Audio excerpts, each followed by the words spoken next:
کیا جنتی اور جہنمی ہونے کا معیار حب اہل بیت ہے، یعنی محبت اہل بیت ہے؟ میں یہ جاننا چاہتا ہوں کہ اہل بیت کی محبت ایمان کی شرائط میں شامل ہے، اور کوئی شخص چاہے جتنا بھی نیک اعمال کیوں نہ کرے، اہل بیت کی محبت کے بغیر جنت میں نہیں جا سکے گا، اور کوئی شخص چاہے کتنا ہی برا کیوں نہ ہو، اہل بیت کی محبت کی وجہ سے جنت میں چلا جائے گا؟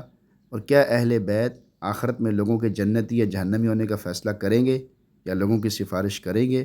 بہت سے لوگوں کا یہ ماننا ہے کہ اہل بیت کی محبت کے بغیر ایمان مکمل نہیں ہوتا اور انسان جنتی نہیں ہو سکتا۔ اگر کوئی شخص ایمان پر تو شک نہیں کرتا، لیکن سیاسی اور تاریخی معاملات میں ان پر تنقید کرتا ہے، تو کیا اس کا ایمان باقی رہے گا؟ اور کیا اہل بیت دنیاوی، تاریخی اور سیاسی معاملات میں تنقید سے بالا تر ہیں؟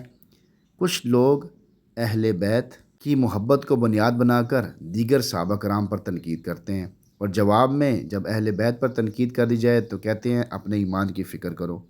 دیگر اعمال اور عقائد کو نظر انداز کر کے، یعنی دوسرے اعمال و عقائد کو نظر انداز کر کے صرف اہل بیت کی محبت کا نعرہ لگا کر اس بنیاد پر لوگوں کو جنتی یا جہنمی قرار دینے کی تو شریعت میں کوئی اجازت اور حیثیت نہیں، بلکہ جنتی یا جہنمی ہونے کا دار و مدار نبی کریم صلی اللہ علیہ وسلم کے بتائے ہوئے اعمال و عقائد کو اپنانے یا ترک کرنے پر ہے۔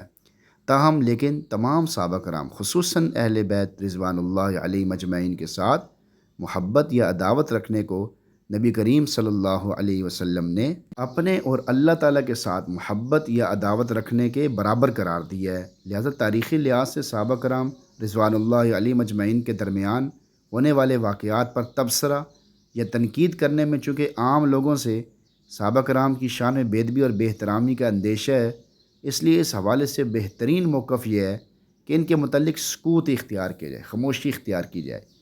لہٰذا عام لوگوں کو ان واقعات کے متعلق تبصرے کرنے کی بجائے خاموشی اختیار کرنی چاہیے۔ اللہ تعالیٰ ہماری حفاظت فرمائے۔